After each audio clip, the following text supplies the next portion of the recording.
তুমি তাহলে আমার বাড়ির রাস্তা চিনে ফেলেছো? এত শিগগিরই এত দূর এগিয়ে গেলে? রাস্তা তো তুমি দেখালে, এগিয়ে যাওয়ার কি আছে? বোকা থেকে চালাক বানালে, জল থেকে তুলে বাঁচালে। থাক থাক থাক থাক। মেয়েদেরকে ইমপ্রেস করার পরীক্ষায় তুমি পাশ করে গেছো। আরে পাশ করার কি আছে, আরো অনেক বাকি আছে না। হ্যাঁ, এই নাও। এটা মনে নেই আমি তোমায় ধাক্কা দিয়েছিলাম, তুমি পড়ে গেছিলে, তোমার ঘড়িটা ভেঙে গেছিল, আমি তোমায় কথা দিয়েছিলাম তোমায় একটা ঘড়ি কিনে দেবো। এই নাও। Thanks. Bye. See you. By.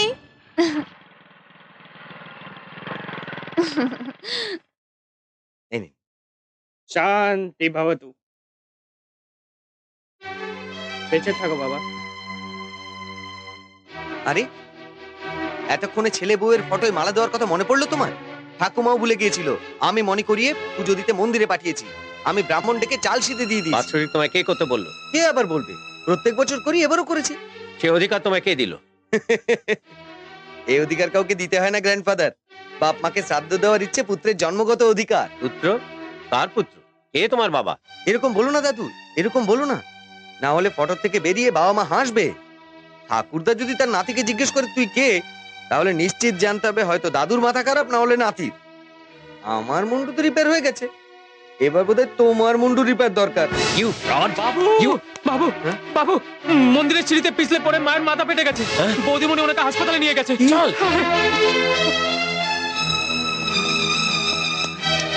কি হয়েছে, কি হয়েছে আমার ঠাকুমার?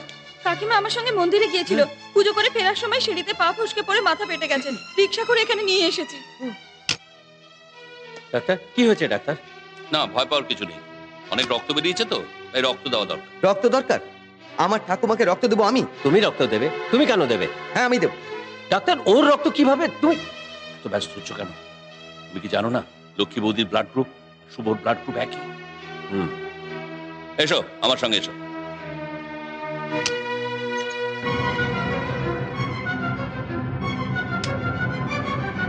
অসম্ভব, অসম্ভব। অসম্ভব কি গো?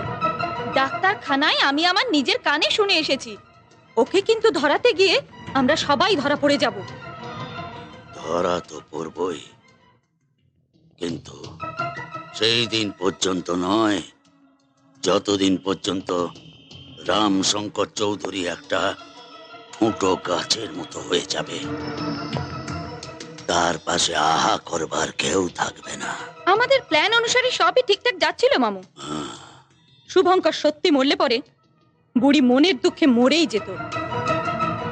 আর এতদিনে কাকা শ্বশুরও বংশপ্রদীপ হারিয়ে চৌধুরী নিবাসের অন্ধকার ঘরের ভিতরে ডুকরে কেঁদে মরত। মরবে, নিশ্চয়ই মরবে। পাগলা কুকুরের মতো অবস্থা হবে ওর, খালি যা একটু দেরি হবে। হোক, এটা লেট দ্যান নেভার। একটার পর একটা পরীক্ষাতেও পাশ করে চলেছে। যা একটু আশা ছিল, শেষেতে বুড়ির রক্ত ওর রক্তের সঙ্গে মিলে গেল। আরে কারোর রক্ত কারোর সঙ্গে মিলে যাওয়া কোনো বড় কথা নয় কলাবতী। তাহলে তো ব্লাড ব্যাংক থেকে ব্লাড বিক্রি হতো না। কলাবতী, রক্তর সম্পর্ক আর রক্ত মিলে যাওয়া এক কথা নয়।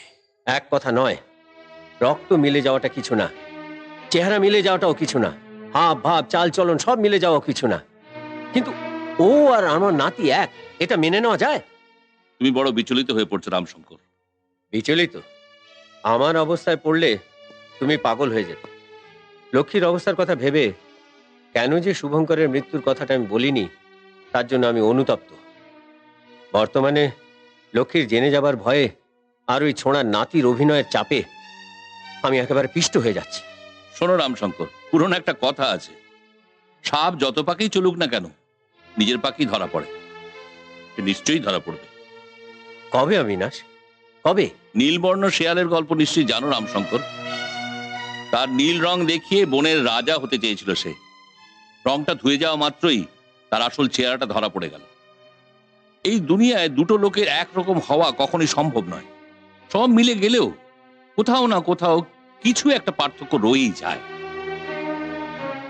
তুমি আমার একটা অ্যাডভাইস রাখবে রামশঙ্কর? ডুবে যাওয়া লোক তৃণকেই আশ্রয় করে, বলো ডাক্তার, বলো। তুমি ওকে সন্দেহের চোখে না দেখে নর্মাল হয়েই লক্ষ্য করো। তুমি নর্মাল হলে সে বেপরোয়া হয়ে ভুল করে বসবেই। তারপর তাকে এক্সপোজ করতে আমাদের কিচ্ছু অসুবিধা হবে না। তাদের 1 নম্বর ইউনিটে মেশিন সাপ্লাই করেছিল, তাদের সার্ভিস ইঞ্জিনিয়ার এসে দেখে যাওয়ার পরে রিপেয়ারের এস্টিমেট পাঠিয়েছে। খরচা হবে প্রায় 50 লক্ষ টাকা। এ বিষয়ে পরামর্শ করতে আমি বোর্ড অফ ডিরেক্টরস এর মিটিং ডেকেছি। যত শীঘ্র সম্ভব ইঞ্জিনিয়ার ডেকে কাজটা করিয়ে নেওয়া উচিত। এক্সকিউজ মি তুমি এখানে কেন? গ্র্যান্ডপা, আমি খবর নিয়ে জানতে পেরেছি এই 1 বছরের ভিতরে 1 নম্বর ইউনিট দুবার রিপেয়ার হয়েছে। প্রথম রিপেয়ারে খরচা পড়েছে 15 লক্ষ টাকা, দ্বিতীয়বারে খরচা হয়েছে 25 লক্ষ টাকা। এবার কাকা বলছে 50 লক্ষ টাকা হবে। তার মানে 1 বছরে ওই ইউনিটে খরচা হবে 90 লক্ষ টাকা। প্রোডাকশন ম্যানেজার তো বসেই আছেন, উনি বলুন আমাদের 1 নম্বর ইউনিট কর্মক্ষম হলে বছরে কত টাকার ইনকাম দেবে? 15 থেকে 17 লক্ষের ভেতরে। গাইয়ের খাওয়ার খরচ যদি তার দুধের দামের থেকে বেশি হয়ে যায়, তাহলে গোয়ালা সেই গাইকে বিক্রি করে দেয়। এ হলো গ্র্যান্ডপা, ঠিক বলিনি? আমার মতে 1 নম্বর ইউনিট বন্ধ করে তার জায়গাটা নতুন মেশিন কেনা হোক। নতুন মেশিনের দাম মার্কেটে মাত্র 70 লক্ষ টাকা। অর্ডার প্লেস করলে 7 দিনের মধ্যে পৌঁছে যাবে, আর 10 দিনের ভিতরে প্রোডাকশন স্টার্ট হয়ে যাবে। তাই অর্ডার সাপ্লাই দিতে দেরি হবে না। শুভবাবু খুব ভালো পরামর্শ দিয়েছেন। রিপেয়ার করতে 50 লক্ষ টাকা খরচ হবে, আর 20 লাখ টাকা দিলে নতুন মেশিন এসে যাবে। শুধু তাই নয়, আমরা রিপেয়ারের দালালির পার্সেন্টেজটাও বাঁচাতে পারবো। আমাদের এই ব্যাপারে রাজি আছি।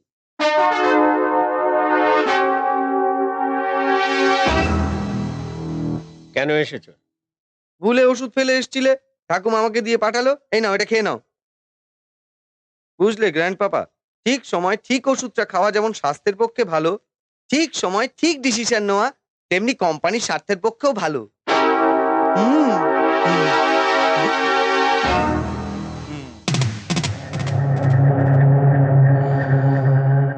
লক্ষ্মী, লক্ষ্মী, লক্ষ্মী, কোথায় গেল সে? কোথায় গেল? কে? কাকে খুঁজছো? আর কাকে খুঁজবো? তোমার আদরের নাতিটিকে। ওহো, সে খালি আমারই আদুরে নাতি, তোমার কিছু না। আরে তুমি ওকে কেন খুঁজছো?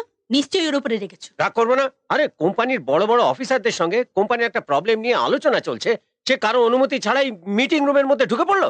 কি হয়েছে তাতে? ওর হাতে আমি ওষুধ দিয়ে পাঠিয়েছি, আর বলেছি দাদু যেখানে থাকুক সেখানে দিবি। ভুল তোমার, তুমি ওষুধ নিয়ে যাওনি আর রাগ করছো তার উপর। ঠিক আছে, তুমি ওষুধ দিয়ে পাঠিয়েছো, সে আমার হাতে ওষুধটা দিয়ে চলে আসবে। কোম্পানির ব্যাপারে ইন্টারফেয়ার করা সে কে? দাদু গো, দাদু, ওষুধের রাগটা কি ঠাকুমার উপর ঝাড়ছো? এই, চুপ করো না। এই, হুম। কি করেছিস তুই? আমি কি করেছি জিজ্ঞেস করো দাদুকে। বুঝলে ঠাকুমা, হুম? মোটা মোটা মাইনে দিয়ে অফিসার পুষছে, হুম। কোম্পানির ভালোর জন্য ভাইয়ের ছেলেকে ম্যানেজার করে রেখেছে। মোটা মাইনে কে তার গায়ের চর্বি যে রেটে বেড়েছে, ঘটের বুদ্ধি সে রেটে কমে গেছে। হুম। জিজ্ঞেস করো দাদুকে। একটা প্রবলেম নিয়ে ঘন্টার পর ঘন্টা মিটিং চলছে, আমি ঢুকলাম, হুম। আর এমনি ফটাফট সলভ করে চলে এলাম। কি গ্র্যান্ডপা, সলভ করিনি? সলভ হতো কিনা সেটা পরে বোঝা যেত। তোর থেকে তো কেউ সাজেশন চায়নি, বিনা অনুমতিতে ঘরে ঢুকে সাজেশন দেওয়ার অধিকার তোকে দিল কে? এই তো ফের সেই অধিকার অনধিকারের প্রশ্ন উঠলো। তোমার 72 বছর হয়েছে কিনা? হাহ। বিশেষজ্ঞরা বলে থাকেন 70 বছর পার হলে পরে মানুষের বুদ্ধি কমতে থাকে, আর 20 পার হলে মানুষের অভিজ্ঞতা বাড়ে। আমি 20 পেরিয়েছি, তোমার রিটায়ারমেন্টের সময় এসে গেছে। শুভ ঠিকই বলেছে, হুম। এই বয়সে ওর কাজ শেখা উচিত। না হলে আমরা আর কতদিন? হ্যাঁ। যার সম্পত্তি সেই বুঝুক। ওর সম্পত্তি? নইলে কার? তুমি তো নিজেই উইল করে রেখেছো, এই বংশে যে জন্ম নেবে আস্তে আস্তে সে তোমার কোম্পানির শেয়ার হোল্ডার হবে। আর 20 বছর পূর্ণ হওয়া মাত্রই board of directors A join করবে, আর কাল থেকেই তোমার সঙ্গে অফিস যাবে। ওহো, তুমিও। শুভ! নমস্কার। Hi. নমস্কার। নমস্কার। একটা গুড নিউজ আছে। কনগ্রাচুলেশন শুভ। কি you. হয়েছে? আজ কলেজের রেজাল্ট বেরিয়েছে আর শুভ ফার্স্ট ক্লাস পেয়েছে। What a good news,